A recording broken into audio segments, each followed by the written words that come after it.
Bienvenidos a otra emisión de Panorama Judicial Televisión. Qué bueno que nos deje entrar a la comodidad de su hogar una semana más para que usted conozca cuál es la realidad y cuál es el actuar de los servidores judiciales del Poder Judicial de Honduras. Le recuerdo a usted, fiel televidente, que puede ver las otras emisiones de Panorama Judicial Televisión a través de nuestro canal de YouTube. Búsquenos con el nombre PJ de Honduras en el buscador y ahí podrá ver los 93 programas anteriores de Panorama Judicial Televisión. Además, le saldrá una gama de entrevistas y de actividades que realizaron el Pleno de Magistrados de la Corte Suprema de Justicia actual que dirige el abogado Rolando Argueta, así como las actuaciones del Pleno de Magistrados anterior. Le recuerdo en esta misma línea de idea, fiel televidente, que nosotros estamos presentes en las redes sociales de mayor popularidad. Búsquenos en Facebook, Poder Judicial de Honduras, nuestra cuenta de Twitter, @PJ de Honduras. Todos los días el equipo de la Dirección de Comunicación Institucional está actualizando con lo que ocurre en los diferentes juzgados en materia penal, en los tribunales de sentencia, en los juzgados de lo civil y las resoluciones que se adoptan en cada una de las dependencias del Poder Judicial de Honduras se las presentamos en nuestras redes sociales. Le recuerdo también a usted, fiel televidente, los días que puede ver Panorama Judicial Televisión, los días sábados a partir de la 1 de la tarde por la señal de Canal 8 en Televisión Nacional de Honduras, los días domingos a partir de las 8 de la noche por la señal de Suyapa TV Educativa y los días lunes a partir de las 6 de la tarde por la señal de Canal 20 del Congreso Nacional Televisión, así como todas sus repeticiones durante toda la semana. Recuerde que aquí le presentamos lo último que ocurre en el Poder Judicial de Honduras. Y para que usted tenga conocimiento cuál será la temática que estaremos abordando esta semana, le cuento que le estaremos dando a conocer a usted cuál es la labor del Juzgado de Letras de lo Penal de Francisco Morazán de Tegucigalpa, del Juzgado de la Granja, como popularmente se le conoce. Sean ustedes bienvenidos y bienvenidas a esta emisión de Panorama Judicial.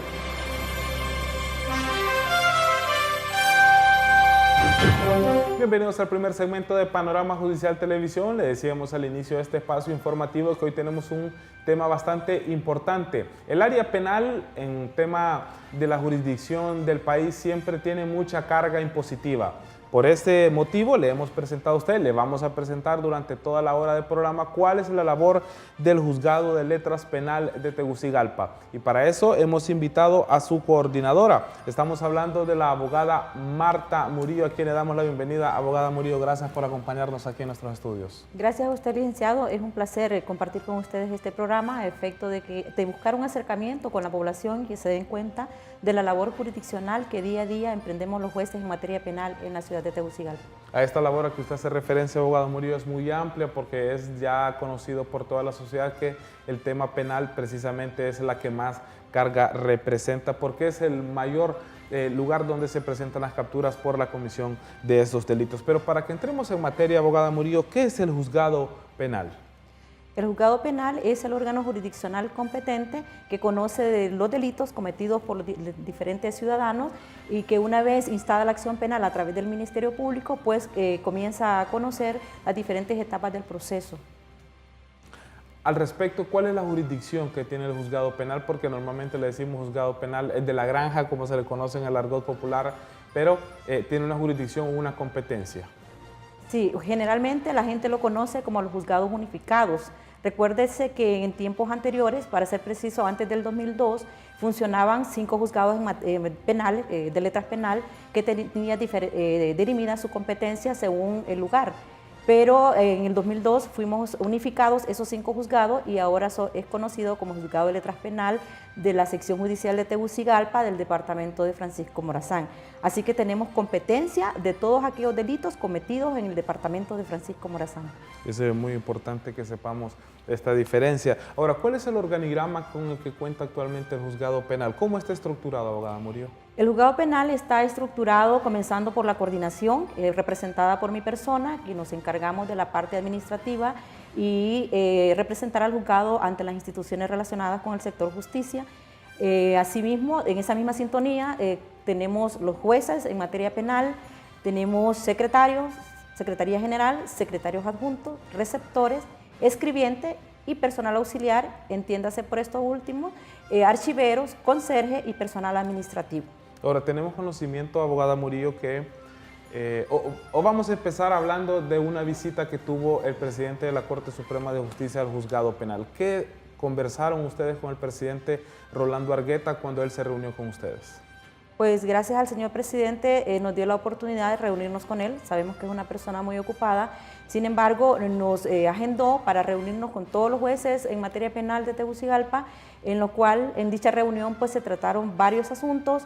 Los compañeros expusieron varias inquietudes que tenía, con la promesa que el señor presidente pues iría poco a poco cumpliendo cada una de las inquietudes planteadas por los compañeros que formaron parte de la reunión. Hago referencia de la reunión que ustedes tuvieron con el presidente Rolando Argueta porque a raíz de estas hubo nombramientos de personal administrativo en los diferentes juzgados. ¿Ha ocurrido lo mismo en el juzgado penal, abogada Murillo? Claro que sí. Y como repito, le doy gracias al señor presidente Rolando Argueta porque a falta de personal, los compañeros se quejaban porque el personal que estaba se saturaba, ¿verdad? Porque entendemos que en el juzgado penal pues hay demasiado trabajo. En ese sentido, pues el presidente fue nombrando cada uno del personal que faltaba.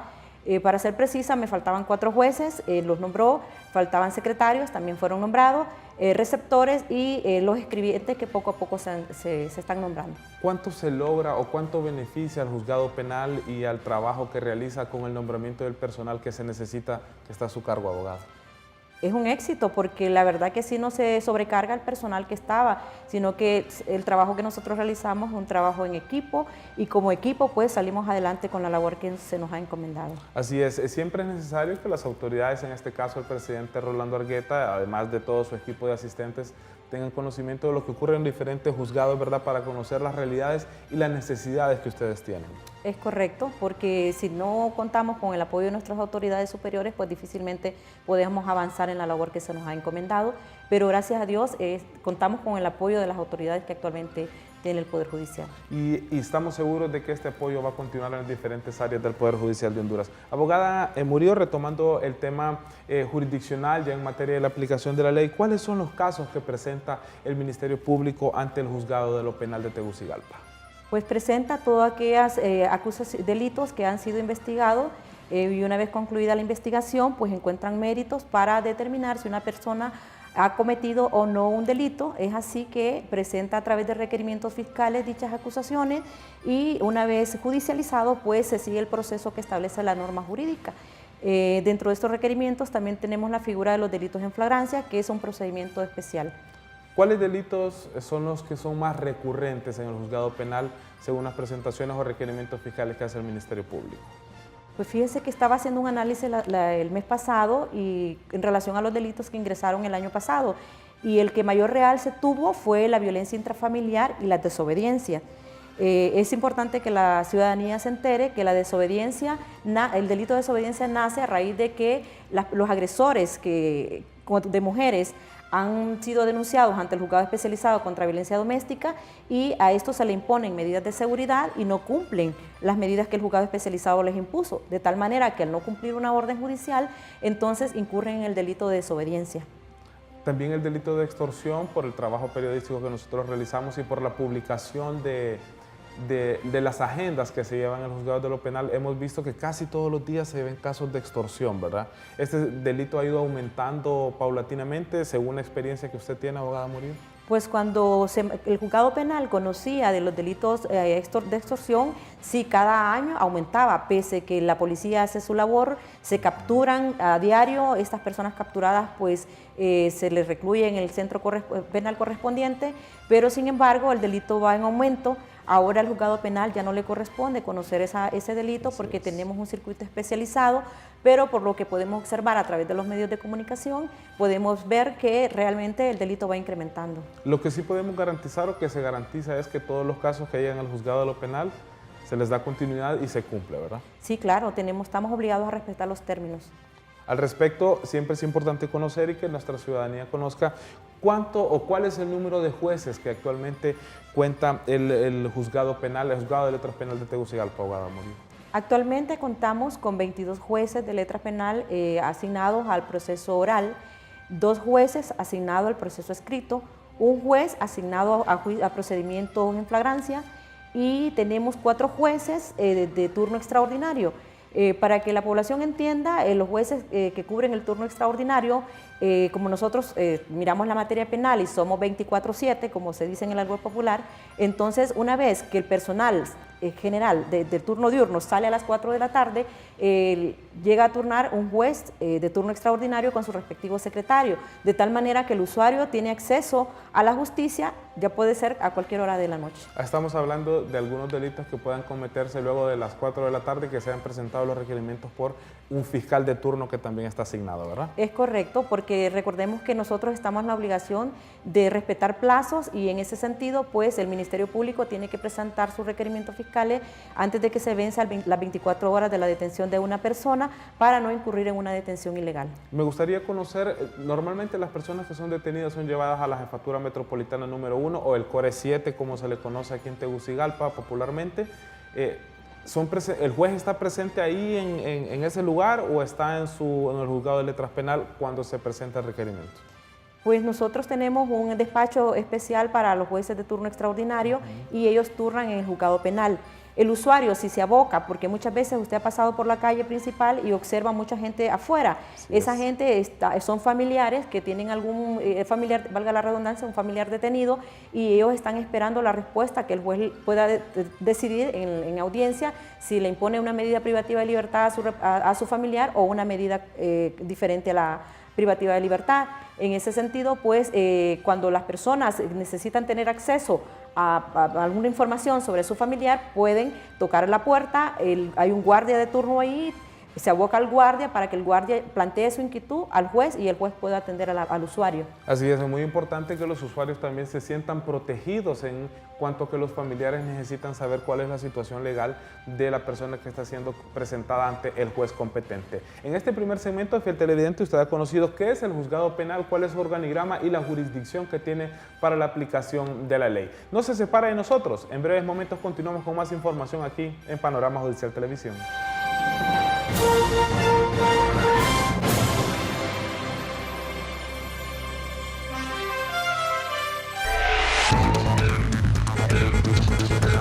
Si no respeta la ley, el esfuerzo de todos es inútil. Cumplir y hacer cumplir las leyes, respetar las autoridades y confiar en nuestras instituciones es su deber como ciudadano.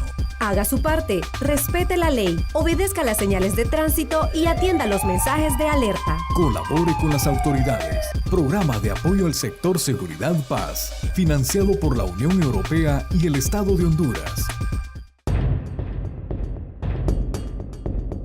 Denuncie de inmediato cualquier hecho que rompa la tranquilidad de su hogar o de su vecindario. Haga su parte, colabore con las autoridades, llame al 911 y haga una denuncia responsable. Confíe en las acciones que las autoridades deben tomar y ayúdenos a combatir la violencia y la delincuencia. Programa de apoyo al sector Seguridad Paz, financiado por la Unión Europea y el Estado de Honduras.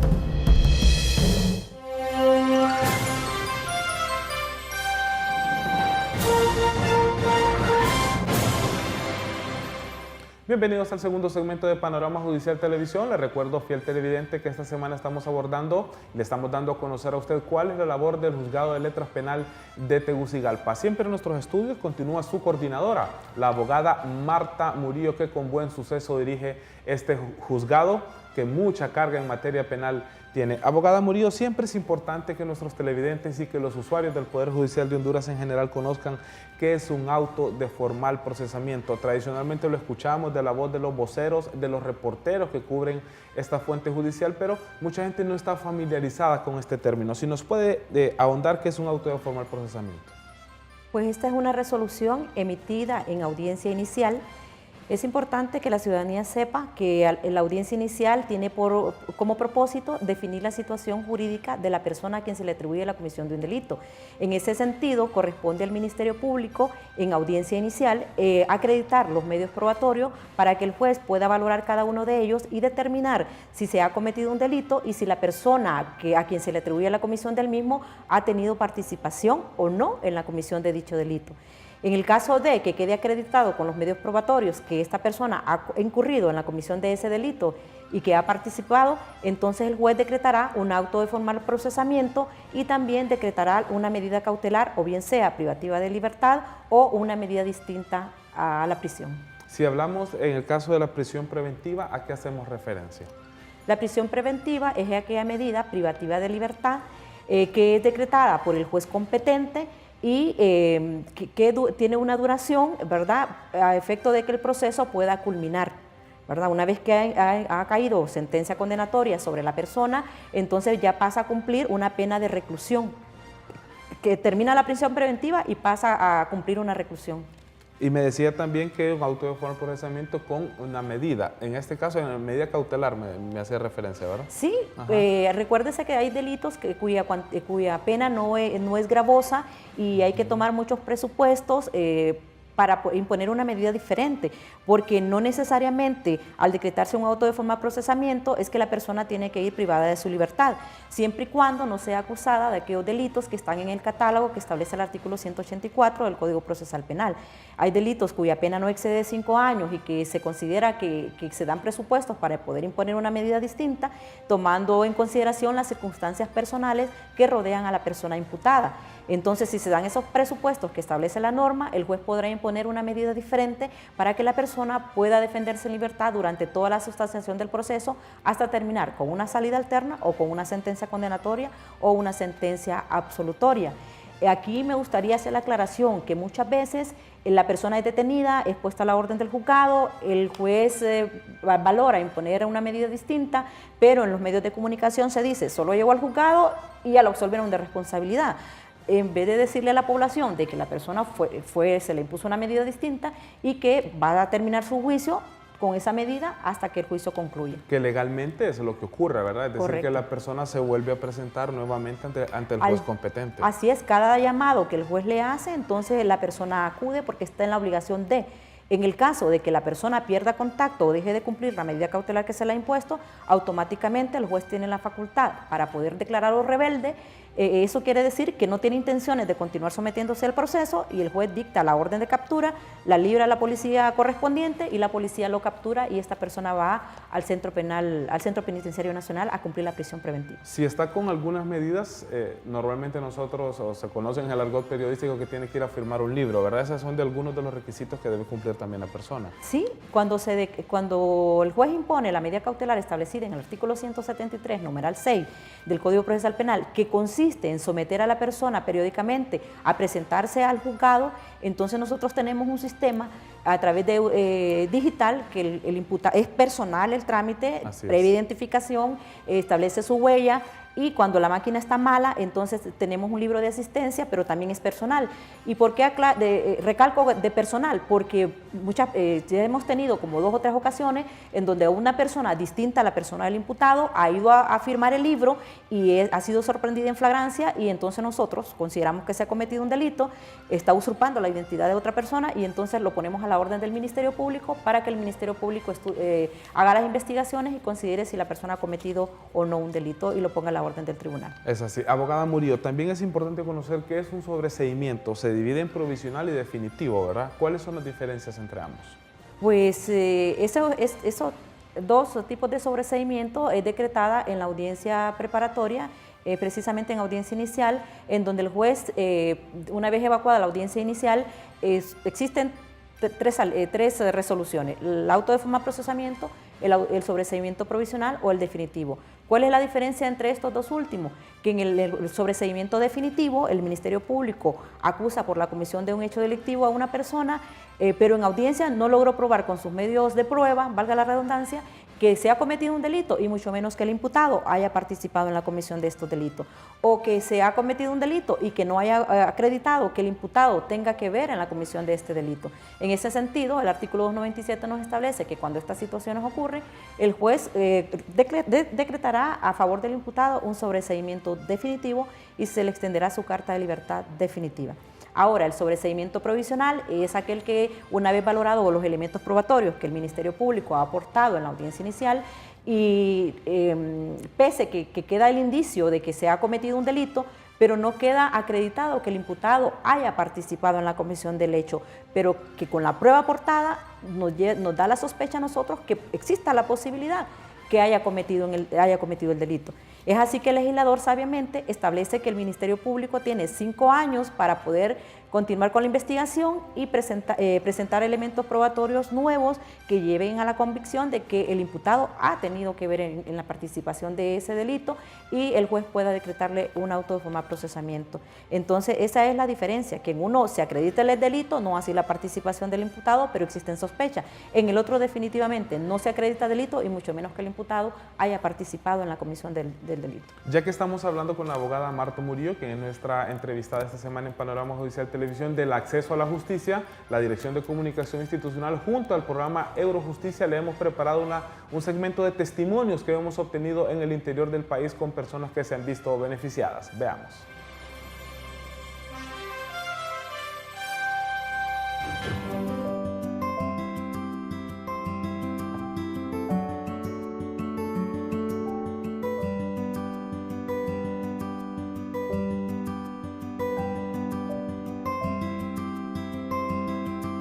Mi nombre es Carmen.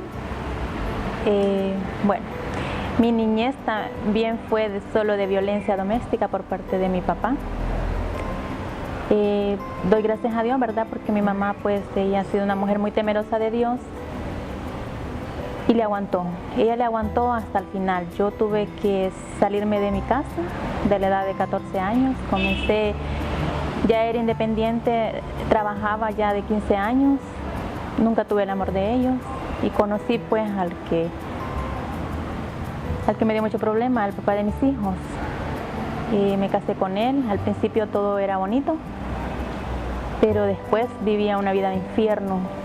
Todo comenzó con gritos, empujones, jalones de pelo, después ya eran patadas, golpes, moretones, me estrangulaba, me agarraba el cuello, me apoyaba contra la pared, me escapaba de estrangular. Pasé mucho tiempo aguantando eso, porque de niña me inculcaron en mi mente me grabé eso de que el matrimonio era para toda la vida y que había que aguantar todo en el hogar. Me sentía atada de mis manos y decía, yo no puedo hacer nada, me voy a morir y mis hijos, ¿con quién van a quedar?, decía yo. Y era un momento bien difícil para mí porque no me podía defender, no podía hacer nada. Simplemente yo pensaba, en este momento muero y me desaparece y nunca nadie va a saber nada. Dios mío, ¿qué hago?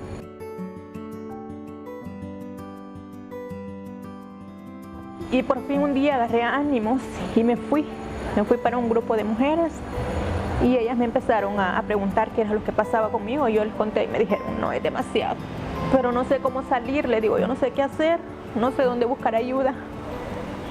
Y me sentí muy bien porque yo miré que ellas empezaron a hacer contactos y me dijeron, ¿se quiere salir, se quiere ir? Y claro, sí, les digo yo. Y es más, me aconsejaron y me dijeron, no haga mucho, sea más discreta, me dijeron, no haga mucho movimiento con sus niños, lleve lo necesario, sus papeles y todo, la vamos a ayudar. Y fue así como me tocó salir huyendo. Era una víspera de Navidad, me tocó salir huyendo con mis hijos a Tegucigalpa.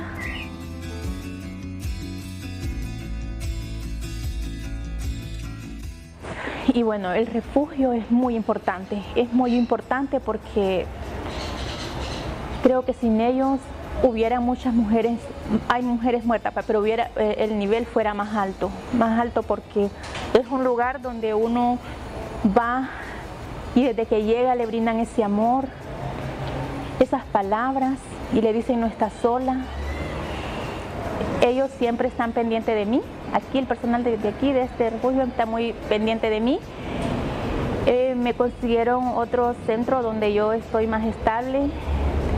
Me apoyaron con un negocio y mi sueño es tener mi propia microempresa. Estoy trabajando muy duro en eso, o sea, ya lo pasado a lo de ahora es muy diferente. El refugio, el centro ahí está y tendiéndonos la mano con útiles escolares para que nuestros hijos puedan estudiar, el apoyo legal que nos dan, el tratamiento psicológico con medicina. El refugio es una segunda familia para todas las mujeres. Y no me canso de contar este testimonio, y siempre a cualquier mujer que yo encuentro yo se lo cuento y me pongo como ejemplo. Y sí, creo que todas sufren violencia, y algunas, ¿verdad?, de una magnitud más o menos y otras más grandes, y se sorprenden, créame, y me dicen, la felicito, me felicitan, y no me canso de decirles que no se sometan a estar sufriendo violencia doméstica. Miedo. Yo lo puedo decir con convicción: si yo no hubiese tomado una decisión de salir de ese hogar, de ese infierno, no fuera yo la que estuviera contando hoy de mi vida.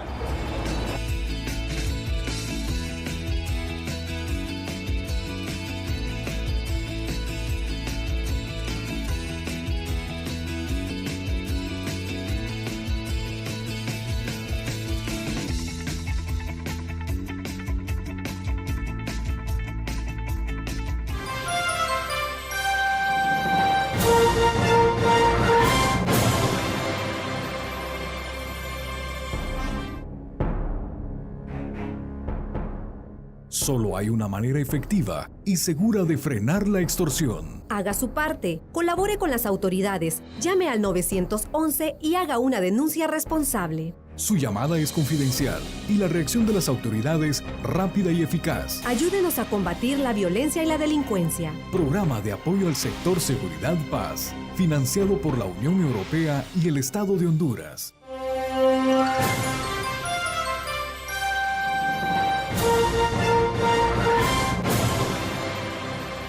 Bienvenidos al tercer segmento de Panorama Judicial Televisión. Le recuerdo a usted, fiel televidente, que los días sábados a partir de la 1 de la tarde usted puede ver Televisión Nacional de Honduras para que sintonice Panorama Judicial Televisión. Los días domingos a partir de las 8 de la noche por la señal de Suyapa TV Educativa, y los días lunes a partir de las 6 de la tarde en la señal del Congreso Nacional Televisión, Panorama Judicial Televisión. Siempre en nuestros estudios la abogada Marta Murillo como coordinadora del Juzgado de Letras Penal de Tegucigalpa. Abogada Murillo, siempre es importante conocer qué es el Juzgado Tributario. Este está dentro de las instalaciones físicas del Juzgado de Letras Penal. ¿Qué es el Juzgado Tributario? El Juzgado Tributario es aquel órgano jurisdiccional con competencia nacional, o sea, competencia en todo el país, que se encarga, que fue creado para contrarrestar la evasión de impuestos o evasión al fisco, como conocemos, ¿verdad? Este juzgado conoce específicamente de 3 delitos: del delito de contrabando, del delito de defraudación fiscal y del delito de instigación pública para dejar de pagar los impuestos. Entonces, este juzgado funciona físicamente en las instalaciones del Juzgado de Letras Penal, pero oportunamente pues se le dará a conocer a la población que van a ser reubicados porque ellos necesitan tener su propio espacio. Pero ahorita funcionan en el Juzgado de Letras Penal. Es notorio cuando nosotros hacemos nuestra publicación de las agendas del Juzgado de Letras Penal, en este caso, que se da la captura en muchos puntos fronterizos en algunos casos. Y me gusta que usted haya hecho referencia de que es a nivel nacional su jurisdicción, porque las capturas se realizan muchas veces en esos puntos fronterizos y las personas son trasladadas pues o presentadas ante el juez de delitos tributarios en esta jurisdicción de Tegucigalpa. Sí, cuando la captura ocurre por lo general en puntos fronterizos por el tipo de delito que conoce el juzgado tributario, entonces estas personas son remitidas por la autoridad competente hasta esta ciudad de Tegucigalpa e ingresan al juzgado de letras penal, donde está la juez y el personal asignado que conoce específicamente de estos delitos. De manera que el familiar a veces queda preguntando, pero lo detuvieron y ¿a dónde estará? Entonces, estas personas, independientemente el lugar de Honduras donde sean detenidos, son remitidos acá a Tegucigalpa para que la juez que tiene esta especialización pueda conocer del requerimiento fiscal que el Ministerio Público presenta. También está presente, y es bueno que la gente conozca, qué es el juzgado de dominio, abogada Murillo. Pues al igual que el juzgado tributario funciona físicamente en las instalaciones del juzgado penal, ¿verdad? Y este juzgado pues tiene competencia nacional a nivel de todo el país y fue creado para la incautación de bienes de origen ilícito. Aquí es importante hacer la aclaración de que estos bienes, una vez que el afectado, a quien se dicta la medida de aseguramiento de estos bienes, porque se tiene la sospecha o que estos bienes son de procedencia ilícita. Entonces aquí el dueño de los bienes acredita ante el juzgado, ante el juez competente, de que la procedencia lícita de estos bienes. Si no logro acreditar la procedencia lícita de estos bienes, obviamente el juez, durante la sustanciación del proceso y a través de una sentencia definitiva que dicta, puede privar del dominio al propietario de estos bienes o puede devolvérselo. ¿En qué caso procede devolverlo? Cuando acredita la procedencia lícita del bien que le fue incautado o que se le dictó la medida de aseguramiento. También existe la posibilidad que, aún acreditando la procedencia lícita de cada bien, estos bienes han sido utilizados para cometer ilícitos. Entonces, en ese caso, procede la privación del dominio de esos bienes, porque aunque son de procedencia lícita, pero han sido utilizados para cometer un delito. Por ejemplo, a mí me privan de una casa que tengo en X colonia, pero en esa casa se cometía, digamos, el delito de almacenamiento de drogas o almacenamiento de armas, qué sé yo. Entonces, la casa la obtuve de manera lícita, pero ahí se cometía delito. Entonces, en ese caso, procede la privación de ese bien inmueble. Así es, muchísimas gracias por esta explicación. Muy importante que nuestros televidentes, los usuarios, así como los apoderados legales, conozcan en materia qué es el Juzgado de Delitos Tributarios, el Juzgado de Dominio, que muy buenas explicaciones nos ha regalado la abogada Marta Murillo. Como tradicionalmente ocurre, fiel televidente, en el tercer segmento de Panorama Judicial Televisión le presentamos un resumen de lo último que ha acontecido en cuanto a noticias en el Poder Judicial de Honduras. El equipo de la Dirección de Comunicación Institucional tiene listo ya este resumen noticioso de lo que ha ocurrido en nuestra materia jurisdiccional. Veamos.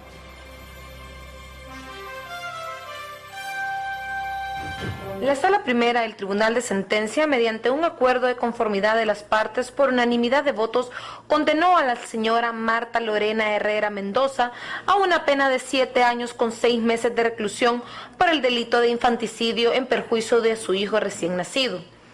La Sala Tercera del Tribunal de Sentencia, por unanimidad de votos, condenó a la ciudadana Yadira Pamela Díaz Cabañas a una pena de 12 años de reclusión, más el pago de una multa de 225 salarios mínimos por un delito de trata de personas agravados con fines de explotación sexual en perjuicio de testigo protegido.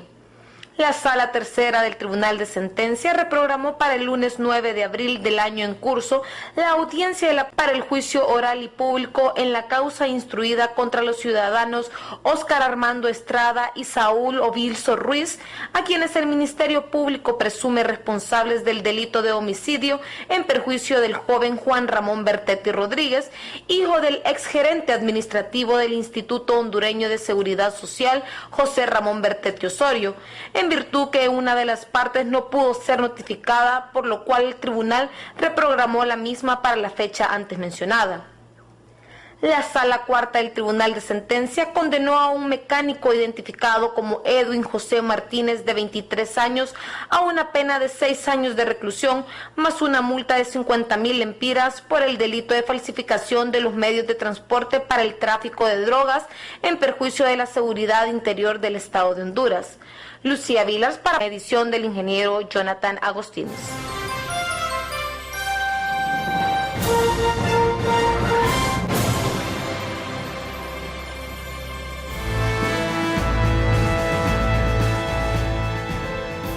Nuestros organismos de seguridad y justicia trabajan juntos para combatir con eficacia a la delincuencia. El compromiso de todos es brindarle a usted y a la ciudadanía hondureña la tranquilidad que merece. Haga su parte, colabore con las autoridades, no se quede callado. Llame al 911 y denuncie. Programa de apoyo al sector Seguridad Paz, financiado por la Unión Europea y el Estado de Honduras. Si no respeta la ley, el esfuerzo de todos es inútil. Cumplir y hacer cumplir las leyes, respetar las autoridades y confiar en nuestras instituciones es su deber como ciudadano. Haga su parte, respete la ley, obedezca las señales de tránsito y atienda los mensajes de alerta. Colabore con las autoridades. Programa de apoyo al sector Seguridad Paz, financiado por la Unión Europea y el Estado de Honduras.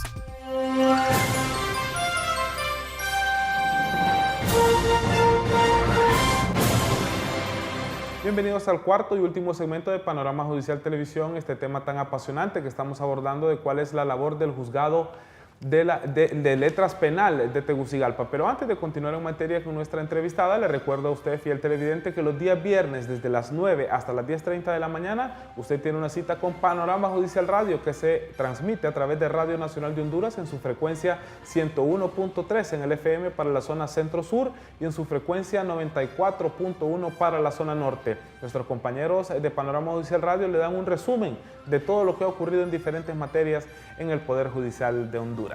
Siempre en nuestros estudios la abogada Marta Murillo, coordinadora del Juzgado de Letras de lo Penal de Tegucigalpa. Abogada Murillo, hay un procedimiento en flagrancia, usted nos hacía referencia a este punto en los segmentos anteriores, pero ¿qué es un procedimiento expedito para los delitos en flagrancia?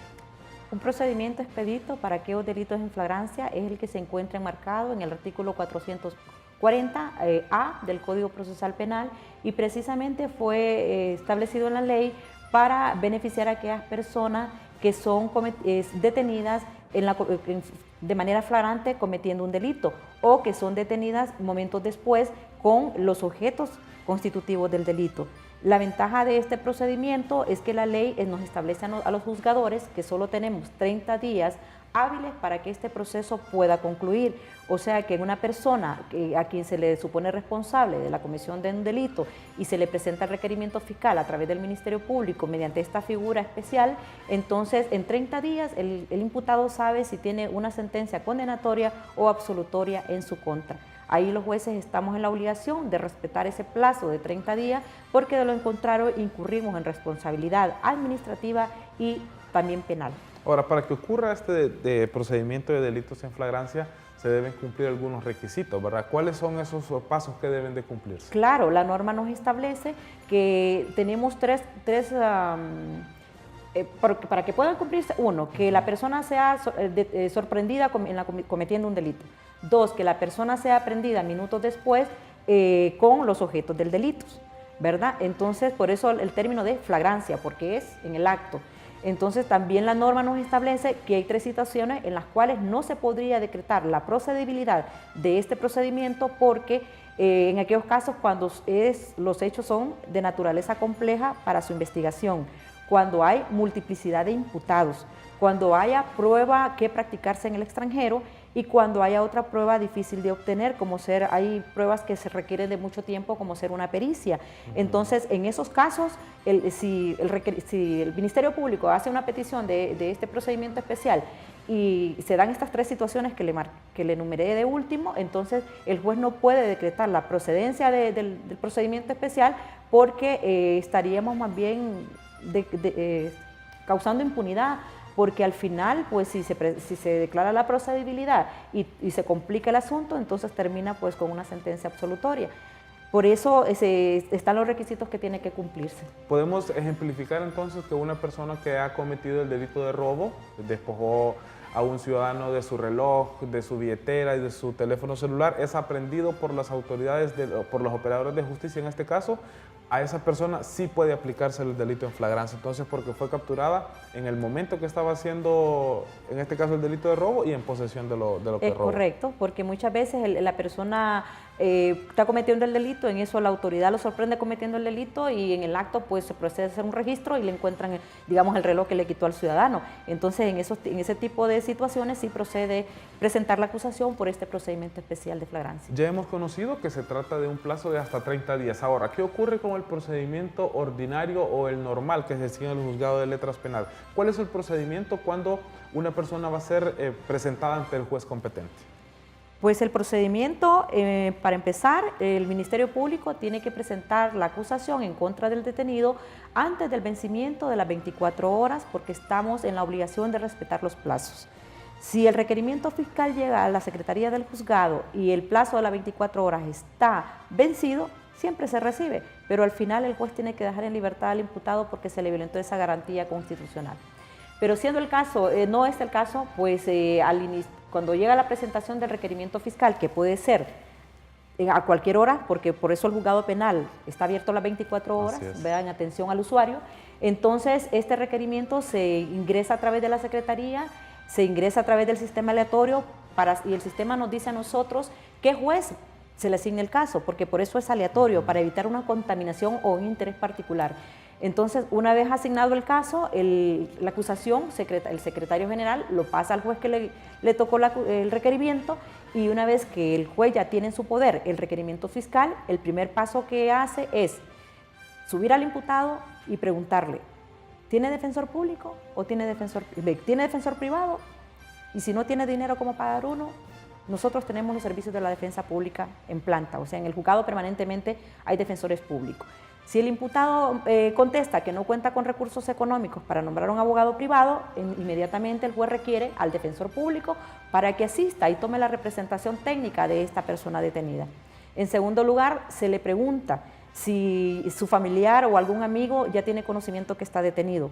¿Y por qué somos cuidadosos en esto? Porque muchas veces, y así como está la situación, entonces hay personas que están detenidas y los familiares andan como locos buscando en hospitales, en posta, y no saben nada de su familiar. Entonces, nosotros cuando el imputado nos dice, no, fíjese que no me han dado una llamada, entonces está en el lugar preciso para poder darle una llamada a un teléfono fijo o bien a un teléfono celular.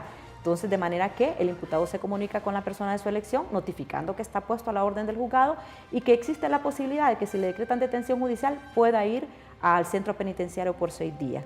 Porque una vez que el juez hace la audiencia de declaración de imputado, la cual tiene como propósito pues hacerle saber sus derechos constitucionales y procesales que le asisten a la persona detenida, entonces el juez va a determinar si le impone una medida privativa de libertad o le impone medidas cautelares distintas. Y vea que ahí la situación varía.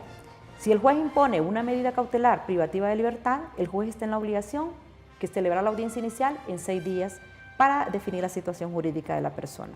Si el juez impone medidas cautelares distintas, entonces el juez está en la obligación de celebrar su audiencia inicial dentro de 15 días, porque los plazos fueron reducidos conforme a la última reforma que sufrió el Código Procesal Penal, y así de esa manera pues definir la situación legal del imputado.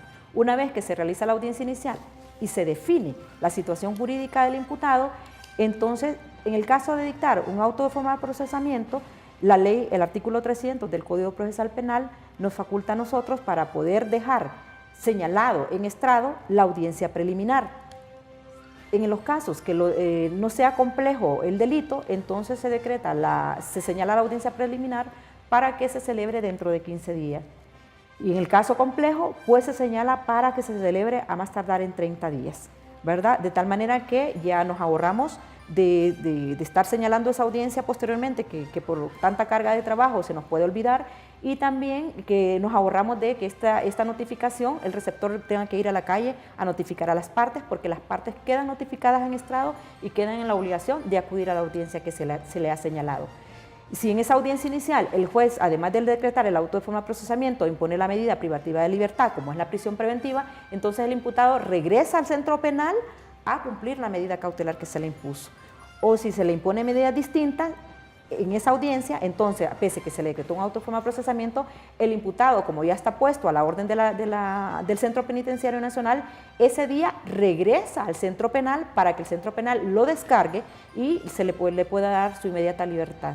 Porque muchos usuarios o familiares de los imputados creen que si se le impuso medida en esa audiencia, del mismo juzgado lo vamos a despachar. Y eso no procede, porque el centro penal tiene que hacer un descargo de esta persona que ingresó en su momento por orden judicial a ese centro. ¿En qué momento o en qué etapa ya se conoce cuando la persona es declarada culpable por un delito? Estamos suponiendo en el caso de las personas que son encontradas culpables, ¿verdad? Bueno, es que aquí hay varias situaciones. Por ejemplo, nosotros conocemos la etapa preparatoria y la intermedia. En el juzgado penal esas son las etapas que conoce el proceso. Entonces, si en la audiencia preliminar el abogado defensor anuncia un procedimiento abreviado, porque está convencido que con la prueba que se ha acreditado en el expediente, su representado es responsable del hecho que se le imputa, y el imputado está consciente de tal situación, entonces anuncian la aplicación de un procedimiento abreviado, y es en esa audiencia donde el imputado acepta su responsabilidad, o sea, confesa su responsabilidad y el grado de participación que ha tenido en la comisión de los hechos, y por lo tanto el juez impone una sentencia condenatoria. Entonces, pero claro, para que se aplique esta figura del procedimiento abreviado, el imputado tiene que cumplir requisitos que establece la norma procesal penal en su artículo 403 y 404. Entonces, es en ese momento que el imputado, una vez acreditado dichos requisitos y aceptada su responsabilidad por parte del imputado, entonces el juez decreta una sentencia condenatoria. Eso por un lado. Por otro lado, en los juicios de especiales de procedimientos de flagrancia, se determina en los 30 días que se celebra el juicio. Dentro de esos 30 días, porque hay varias audiencias en el delito de flagrancia, que está la audiencia de procedibilidad, la audiencia de preparatoria, la audiencia de juicio. En la audiencia de juicio, oral y público, es ahí donde el juez va a determinar si el imputado es responsable del delito o, por el contrario, le dicta una sentencia absolutoria. A nosotros aquí en Panorama Judicial Televisión siempre nos gusta conocer la parte personal profesional de nuestros entrevistados. Usted, abogada Marta Murillo, ¿hace cuánto tiempo labora en el Poder Judicial de Honduras? Pues fíjense que casualmente el 1 de marzo de este año cumplí 22 años de laborar para el Poder Judicial. Gracias a Dios me he desempeñado con una intachable conducta. Soy una persona muy comprometida con mi trabajo, me gusta lo que hago, me encanta entender al usuario. Si un usuario llega a plantearme un problema, no lo voy a regresar con doble problema, porque yo busco la manera de cómo darle una solución. Por eso es importante que el ciudadano o el usuario tenga el conocimiento de que en el juzgado penal existe una coordinación y cualquier duda o queja que tengan, gustosamente yo lo voy a atender. También la vez pasada yo había proporcionado el número de teléfono que tengo fijo, que es el 2225-3928, en lo cual algún ciudadano que tenga alguna inquietud con algún proceso o que crea que se le está dilatando su causa por algún motivo, entonces pueda abocarse al juzgado para poder darle una solución al usuario. Así es. ¿Siempre estuvo en el juzgado de letras penal o antes qué otros cargos ocupó en el Poder Judicial, abogado? Pues fíjese que cuando ingresé en el 96 como escribiente, fui asignada al juzgado de letras segundo de lo criminal, que tenía jurisdicción solo con Mayagüela. Posteriormente me nombraron como receptora de ese mismo juzgado. Después, en el 2002, me nombraron como secretaria de Junta cuando entró en vigencia el Código Procesal Penal y fuimos, gracias a Dios, una de las de los primeros secretarios que tuvo el nuevo proceso, donde para nosotros, para todos, era una innovación este nuevo proceso procesal penal. Y posteriormente, en el 2002, tuve poco tiempo como secretaria, fui nombrada como defensora pública, pero siempre asignada al área penal, y en el 2003 fui nombrada como juez de letra supernumeraria. Y en el 2013 nombrada como coordinadora del juzgado penal de Tegucigalpa. Que con buen suceso ha venido realizando. Abogada Marta Murillo, muchísimas gracias por habernos acompañado aquí en nuestros estudios. Muchas gracias a usted, y es importante que la ciudadanía sepa pues que estamos a la orden en el juzgado de letras penales, que somos jueces en materia penal, que trabajamos 24/7, que siempre estamos ahí para brindar una atención pronta y una justicia efectiva a los ciudadanos, y que muchas veces las causas se dilatan no por culpa del juez, sino que por culpa de las partes. Así es, y a todos ustedes, fieles televidentes, muchísimas gracias por habernos dejado entrar a la comodidad de su hogar una semana más. Será hasta la próxima emisión de Panorama Judicial Televisión con otro importante tema que le estaremos presentando. Que estén